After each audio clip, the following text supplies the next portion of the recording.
देखिए, पाकिस्तान में एक बार फिर क्राइम इतिहास को दोहराने की कोशिश कर रहा है। एक और सियासी दिग्गज इस वक्त टारगेट पर है।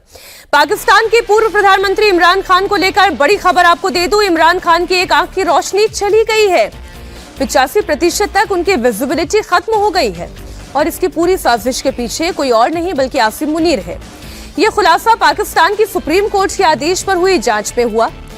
कोर्ट की तरफ से नियुक्त वकील सलमान सफदर ने अपनी रिपोर्ट में ये कहा कि इमरान खान जेल प्रशासन से कई महीनों में आंखों में धुंधलापन होने की शिकायत बराबर कर रहे थे।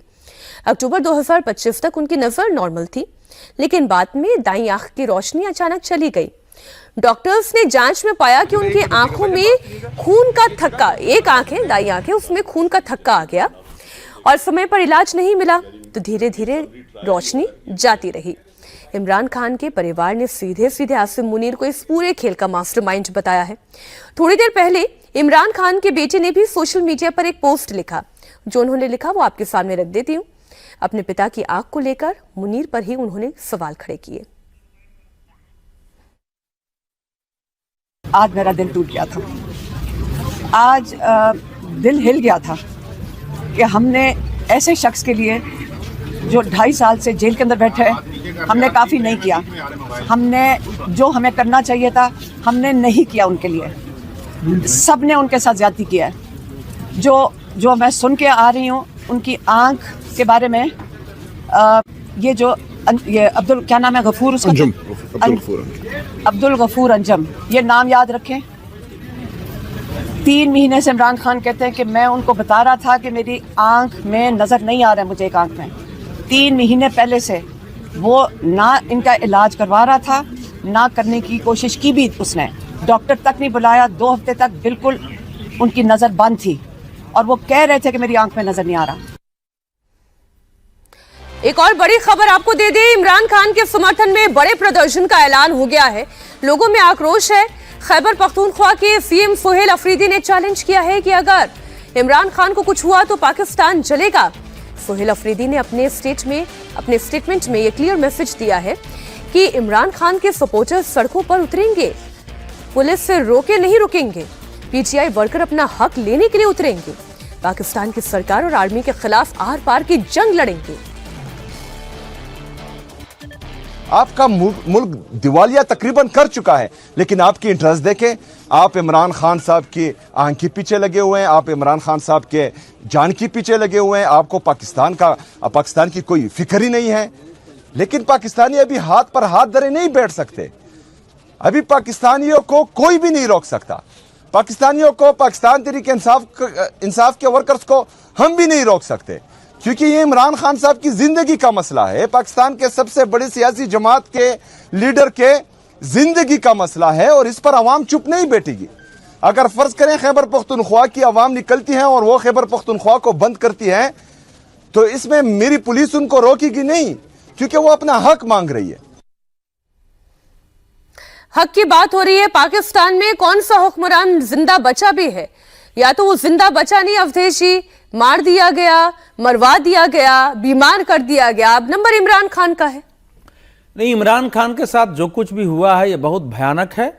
दुनिया के मानवाधिकार संगठन कहाँ गए, जो सुप्रीम कोर्ट की एमिकस क्यूरी की रिपोर्ट है वो बिल्कुल बता रही है कि एक सामान्य कैदी जो एक राजनीतिक कैदी होता है उसके अनुरूप उनको कोई सुविधा नहीं है। उसने बताया है कि टीवी लगी हुई है लेकिन टीवी चल नहीं रहा है और उनका कमरा अत्यंत, एक ही सेल में रखा गया हुआ है और वो कमरा भी अत्यंत छोटा है। आंख के बारे में बताया है कि अक्टूबर 2025 में उनकी 6x6 थी, अब वो चली गई है आंख की रोशनी, उनको कहा गया है, लास्ट में ये ले गए हैं। तो एमिकस क्यूरी की रिपोर्ट बता रही है कि सरकार कोई न कोई षड्यंत्र के तहत या जानबूझ करके ये स्थिति पैदा करना चाह रही है कि इमरान खान उस जेल में इस स्थिति में शारीरिक और मानसिक रूप से हो जाए कि भविष्य की राजनीति नहीं कर सके, यानी वो मरनासन हो जाए। ये बिल्कुल साफ है। लेकिन ये जो दिक्कत ये आ रही है कि बार बार कहने के बावजूद आखिर सड़कों पर उतनी बड़ी संख्या में इमरान खान के इशू को लेकर पाकिस्तान में लोग उतर क्यों नहीं रहे हैं? उनकी उनकी जहां सरकार है, जहां से सोहेल अफरीदी साहब बयान दे रहे हैं, वहां से भी उतना बड़ा आंदोलन और विरोध प्रदर्शन नहीं हो रहा है। मैं तो सर अजीत जी बीते अगर 5 सालों में ही पाकिस्तान का ग्राफ देखूं कि पाकिस्तान ने हासिल क्या किया है, और 5 साल भी मैं ज्यादा कह रही हूं, बीते 2 साल का ही अगर हम रिकॉर्ड देख लें, भारत के साथ रिश्ते और ज्यादा खराब किए। बांग्लादेश में वो एक सरकार बनाने की कोशिश में थे, अपनी कठपुतली वो चाहते थे, वहां पर वो फेल हो गए। अफगानिस्तान के साथ पाकिस्तान ने अपने रिश्ते खराब कर लिए। इमरान खान को जान से मार देने की कोशिश आसिम मुनीर वहीं पर कर रहे हैं। और अपनी लोकतंत्र की अगर बात करें या फिर अपनी इकोनॉमी की बात करें, वहां पर भी पाकिस्तान धराशायी हुआ है। तो पाकिस्तान तो किस रास्ते जा रहा है ये कहना बड़ा मुश्किल है। यही बात खैबर पख्तूनख्वा के जो सीएम है वो कह रहे थे जी कि देश को दिवालिया कर दिया, आर्थिक रूप से देश उनका दिवालिया हो चुका है। और जिस आपने जियोपॉलिटिकल इक्वेशंस की बात की, वो तमाम उनका बिगड़ गया सारे पड़ोसी देशों के साथ।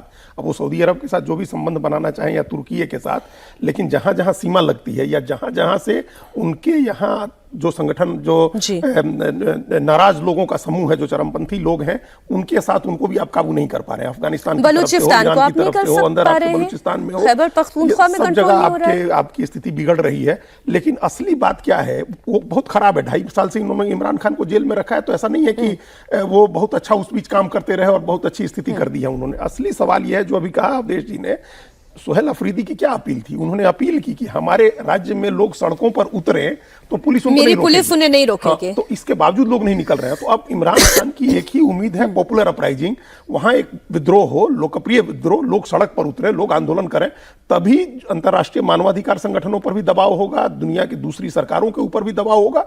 अगर ऐसा नहीं होता है तो इमरान खान के बचाव में कोई नहीं आने जा रहा है। अब हम लोग देख रहे हैं कि अमेरिका किस तरह से असीम मुनीर को प्रोटेक्ट कर रहा है, शहबाज शरीफ को प्रोटेक्ट कर रहा है, किस तरह से रूस और चाइना प्रोटेक्ट कर रहे हैं। तो जब तक पॉपुलर लोकप्रिय विद्रोह नहीं होगा, लोग सड़क पर नहीं उतरेंगे, तब तक इमरान खान के बचाव में कोई नहीं आएगा। और लोग नहीं आएंगे तो ऐसा ना हो कि देर हो जाए इमरान खान के लिए। ये तो तब है जब पाकिस्तान में खुद बैठे हुए नेता अपनी ही सरकार को कह रहे हैं कि अमेरिका ने तो हमें टॉयलेट पेपर की तरह इस्तेमाल किया। ये तो पाकिस्तान की स्थिति हो गई है। अच्छा, एक तरफ पाकिस्तान में सियासी साजिश हो रही है, तो वहीं दूसरी तरफ पाकिस्तान के अंदर ही जंगी जुनून सवार है। पाकिस्तान ने smash hypersonic anti ship ballistic missile का परीक्षण किया। रियाद में आयोजित WGF 2026 एग्जीबिशन में इस मिसाइल की प्रदर्शनी लगाई गई और अब इसका टेस्ट किया गया, जिसकी तस्वीरें आपको दिखा रही हूं। चीन के भरोसे एक बार फिर पाकिस्तान ने एक बड़ी चाल चली, वो भी आपको बता दूं। पाकिस्तान के 7 सैटेलाइट को अपनी जमीन से अंतरिक्ष में दागा है। पाकिस्तान का EO-2 जासूसी सैटेलाइट भी इसमें शामिल है, जो भारत के लिए थोड़ी चिंता पैदा कर सकता है। अवधेश जी, ये इस जासूसी सैटेलाइट पर हम बात करें। इससे बड़ा जासूसी सैटेलाइट चीन ने लगाया हुआ है। हाँ, अमेरिका का जासूसी सैटेलाइट चल रहा है। ऐसा नहीं, आजकल तो ये गूगल मैप से आप चाहिए तो किसी के घर में घुस करके देख लीजिए। अब वो पहले वाला जमाना नहीं है। और भारत दुनिया में तीसरी ऐसी शक्ति बन गया है। चीन लॉन्च कर रहा है सर, चीन हेल्प कर रहा है पाकिस्तान को, जो अंतरिक्ष युद्ध में मुकाबला करके रोक सकता है। हम वहां तक पहुंच गए अंतरिक्ष में। इसीलिए अमेरिका मैंने कई चीजों में हमारे साथ समझौता नहीं करता है, लेकिन अंतरिक्ष में दौड़ के कर ले रहा है। तो अमेरिका दूसरे की बदौलत जो काम पाकिस्तान दूसरे की बदौलत कर रहा है। आसिम मुनीर की एक रणनीति है कि दुनिया के मुस्लिम देशों में हमारा हथियार बिके, और चीन की रणनीति है कि इस्लाम के नाम पर हमारे हथियार पाकिस्तान के माध्यम से दुनिया में बिके। वो एक रणनीति चल रही है और इसीलिए वहां। और तीसरी बात है कि पाकिस्तान का सब कुछ भले फेल रहा है, लेकिन उसका डिफेंस सेक्टर जो है वो थोड़ा ठीक ठाक रहा। मैं तो सर इसमें कमी देख रही हूं। मैं तो अजीत जी कमी ये देख रही हूं कि लॉन्च करने की औकात नहीं थी क्या पाकिस्तान की, जो चीनी लॉन्च कर रहे हैं। नहीं, तो पाकिस्तान के पास अपना इंफ्रास्ट्रक्चर नहीं है ना, अपना कोई अंतरिक्ष का इंफ्रास्ट्रक्चर तो कुछ है नहीं। ना डिफेंस प्रोडक्शन का अपना इंफ्रास्ट्रक्चर है, ना स्पेस का अपना कोई इंफ्रास्ट्रक्चर है। उनके पास जो है सो चीन का है, तुर्की का है, और बिल्कुल वही उनका है कि भारत पर दबाव बनाए और इस्लामिक देशों को ये कहें कि हम इस धर्म के आधार पर, इस्लाम के आधार पर बना हुआ मुल्क है, तो अब सब आदमी हमारा साथ दे, हमसे हथियार खरीदे। जैसे तुर्की से लोग खरीद ही रहे। तुर्की भी तो इसी नाम पर हथियार बेच रहा है दुनिया भर के देशों को, तमाम अफ्रीकन कंट्री लकड़ी का मिसाइल बेच दे रहा है। लकड़ी नहीं, मुझे एक आदमी ने बताया हम लोगों ने बेकार एक बहुत बड़े जानकार ने मजाक नहीं कि चंडीगढ़ के पास जो गिरा था, जब हम लोग देखे तो अपना सिर पीट लिए कि हमने अपना कीमती सब क्यों बर्बाद किया। लकड़ी का मिसाइल है वो आया हुआ। तो मुझे बड़ी हैरत हुई कि क्या लकड़ी का मिसाइल बना बना के तुर्की ठग रहा है क्या सबको। ये क्योंकि एक मिसाइल के बारे में अच्छा वो भी बहुत सीरियस लोगों ने बताया था। भाई मैं तो ये समझ पा रही हूँ कि पाकिस्तान के पास ना अपना विज्ञान है ना अपना ब्रेन है, उसे चीनी वैज्ञानिकों की जरूरत पड़ रही है। अब भले ही कितनी जासूसी करे, लेकिन उसको सहायता तो चीन और अमेरिका जैसे मुल्कों की, या अभी तुर्की की बात हो रही थी, इन मुल्कों की लेनी पड़ रही है। अपना परमाणु फार्मूला भी बाहर से चुरा के लिया, उनके वैज्ञानिक उसी आधार पर वो भी बना रहे, तो चोर अपना तो कहीं कुछ के। है ही नहीं। अब्दुल कादिर खान चोर कहीं के, मैं तो काली ट्रॉफी चोर कह रही थी, तो हर हाल में चोर है। वो देश जो है ईरान के बाद वो देश है और नॉर्थ कोरिया के बाद जिसके परमाणु वैज्ञानिक पर बैन लगाया, बिल्कुल तो दूसरे देश में नहीं। और मुशर्रफ को कहा कि इसको अरेस्ट करो, इसने जो है अपने खुद चुरा के लाया और उसको भी ये बेच रहा है, बदमाश आदमी जो है अब्दुल कादिर खान थे वो। अच्छा, पाकिस्तान कितनी भी जासूसी कर ले, लेकिन भारत से लोहा कैसे लेगा? भारत का एक राफेल वहां पर पाकिस्तान की हवा खराब कर देता है। भारत सरकार ने एक और ऐसा फैसला लिया है जिससे पाकिस्तान की नींद उड़ गई है। पाकिस्तान पर कहर ढाने वाले राफेल फाइटर जेट्स का बेड़ा बढ़ाया जाएगा। 114 नए राफेल फाइटर जेट की खरीद की मंजूरी मिल गई है। 18 विमान फ्रांस रेडी डिलीवर करेगा, जबकि 96 विमान यहीं पर भारत में एयरक्राफ्ट तैयार किए जाएंगे, जिनके 60% कल पुर्जे स्वदेशी होंगे। ये एक अच्छी बात है। इसी महीने फ्रांस के राष्ट्रपति इमैनुअल मैक्रों भारत आ रहे हैं। 3 दिन के इस दौरे पर इस डील पर फाइनल मुहर लग जाएगी। अब फिर वो राफेल गिनते रहे पाकिस्तानी। राफेल हमारा एक हम मतलब एयरफोर्स को मजबूत कर रहे हैं, और जो हमारा बॉर्डर का एरिया है वहाँ डिप्लॉयमेंट होगा। कल जो ये खबर आई, जो डिफेंस एक्विजिशन काउंसिल ने इसकी मंजूरी दे दी है, तो इमैनुअल मैक्रों भी 3 दिन के भारत दौरे पर आ रहे हैं। अगले महीने आएंगे, मार्च में वो। तो अभी इस महीने तो हम लोग के यहाँ एआई समिट होने जा रहा है, ग्लोबल एआई समिट 4 दिन का, जिसमें लूला आ रहे हैं और ये तमाम लोग आ रहे हैं। तो ये 2 चीजें इसमें देखने की जरूरत है। एक तो स्ट्रेटेजिक पोजीशन भारत की देखिए कि राफेल हम लोग खरीद रहे हैं, 96 राफेल हम लोग यहाँ बनाएंगे। हालांकि अभी उस पर कौन बनाएगा, हम लोग का यहाँ का पार्टनर कौन होगा, ऑफशोर डील तो पहले जिनके साथ हुई थी उनकी इस कंपनी तो दिवालिया हो रही है।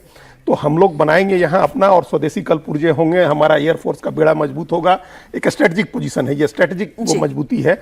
और डिप्लोमेटिक नजरिए से आप देखिए कि हम अमेरिका के साथ डील कर रहे हैं, लेकिन हम मैक्रो को भी हम 3.25 लाख करोड़ रुपए की डील दे रहे हैं। मैक्रो को भी उनकी कंपनी के साथ, फ्रांस की कंपनी के साथ हम लोग 3.25 लाख करोड़ रुपए की ये डील होगी, जिसको डिफेंस एक्विजिशन काउंसिल ने मंजूरी दी है। और अभी सीसीएस में जाएगा, कैबिनेट कमेटी ऑन सिक्योरिटी, जहां से मंजूरी इसको मिलेगी। और लूला को भी बुला रहे हैं, जिनसे डोनाल्ड ट्रंप सबसे ज्यादा चिढ़े हुए हैं। तो हमारे यहाँ लूला भी आ रहे हैं, हमारे यहाँ मैक्रो भी आ रहे हैं। हमारी ये डिप्लोमेसी है कि हम सबके साथ, हमारा मल्टी अलाइनमेंट है और हम उस मल्टी अलाइनमेंट की पॉलिसी पर चलेंगे। ये स्ट्रेटेजिकली भी और डिप्लोमेटिकली भी भारत के लिए एक अच्छी बात है। अच्छा, पाकिस्तान भारत की कितनी देखा देखी करता है। आप देखें कि आपको ध्यान होगा कि यूएस ने एक नक्शा जारी किया था, और हमने यहीं दमदार 10 में आपको वो नक्शा भी दिखाया था।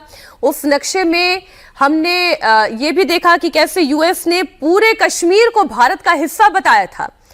पाकिस्तान की अब एक नई पैंतरेबाजी है इसी नक्शे को लेकर। पाकिस्तान का विदेश मंत्रालय ये दावा कर रहा है कि उनके निवेदन पर यूनाइटेड स्टेट्स ट्रेड रिप्रेजेंटेटिव के दफ्तर ने भारत को लेकर जारी किया गया मैप हटा दिया है। आपको बता दें कि 3 से 4 दिन पहले भारत और अमेरिका के बीच ट्रेड डील को लेकर यही मैप, जिसका मैं जिक्र कर रही हूं, वो जारी किया गया था। बाद में खबर आई कि मैप को हटाया गया। पाकिस्तान के विदेश मंत्रालय ने इसका क्रेडिट लेने की कोशिश की है। As regards the map, yes, this map was put up at certain handles.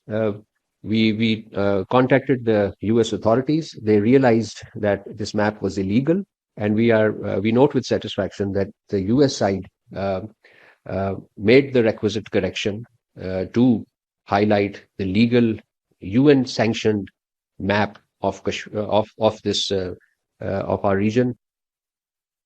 Awadhesh जी, मेरा प्रश्न तो ये है कि जो एक बार जारी हो गया वो जारी हो गया। दुनिया ने देख लिया संयुक्त कश्मीर वो भारत का हिस्सा है, हमारा काम हो गया। लेकिन ये जो पाकिस्तान ने पैंतरेबाजी कर रहा है, देखिए वो जो तस्वीर जारी थी वो अमेरिका ने किया था, बिल्कुल भारत ने उस पर कोई बयान नहीं दिया। ये पाकिस्तान बयान दे रहा है, अमेरिका की ओर से ना कोई तस्वीर आई है ना अमेरिका इस बात को बोल रहा है। तो इसलिए अब पाकिस्तान को अगर लगता है कि भैया लॉलीपॉप से तुम्हारा चल जाएगा, कि ट्रंप साहब ने बुला के मुनीर साहब को 2 बार खाना खिला दिया बैठा करके, और एक मंच से जब शहबाज शरीफ थे, वो जो पीस इनिशिएटिव जो हुआ था वहां, तो उन्होंने बताया कि वहां बैठा हुआ है, तो ट्रंप साहब ने अच्छा वहां है, ऐसे ऐसे हाथ हिला दिया, मुनीर खान नीचे बैठे हुए, उसी में तुम खुश रहो। और पाकिस्तान के लोग कह रहे हैं कि आप इतनी चमचागिरी किए और आपको क्या मिला, और देखो भारत के साथ क्या कर लिया है। अमेरिका पाकिस्तान कश्मीर के बारे में क्या मानता है ये इससे हमारे भारत लिए को कोई मायने लेना नहीं देना रखता नहीं। है। बिल्कुल हमारे ठीक बात। लिए का संपूर्ण कश्मीर अखंड भारत का हिस्सा है। हमारे लोकसभा में, संसद में प्रस्ताव पारित है कि पाक ऑक्युपाइड कश्मीर हमारा है। वो कोई क्या पारित करता है हमारे लिए मायने नहीं रखता, पाकिस्तान के लिए वो मायने रखता होगा। ये एकदम क्लियर स्टेटमेंट है। भारत यूनाइटेड नेशन में जब इस मुद्दे को नहीं लेके जाता है तो फिर अमेरिका क्या कहे क्या ना कहे। हमारे वहां की विधानसभा के लिए सीटें आरक्षित की गई हैं, लोकसभा की सीटें आरक्षित की गई हैं, चुनाव भले नहीं होता है, हम लोगों ने हमेशा, हमारा अभिन्न अंग है जो सियाचिन, जिसको जबरदस्ती पाकिस्तान ने चीन को दिया हुआ है, वो भी हमारा हिस्सा है, और ये जिस पर कब्जा करके बैठा है वो भी हमारा हिस्सा है। इसमें कोई डाउट हम लोग के यहाँ नहीं है। पाकिस्तान जो कहता रहे, डाउट रखे पाकिस्तान रखता रहे। गलतफहमी गलतफहमी एक बहुत बुरी बीमारी है। अक्साई चीन भी है। अब उसका नाम हम लोगों ने चाइना ऑक्युपाइड लद्दाख किया है।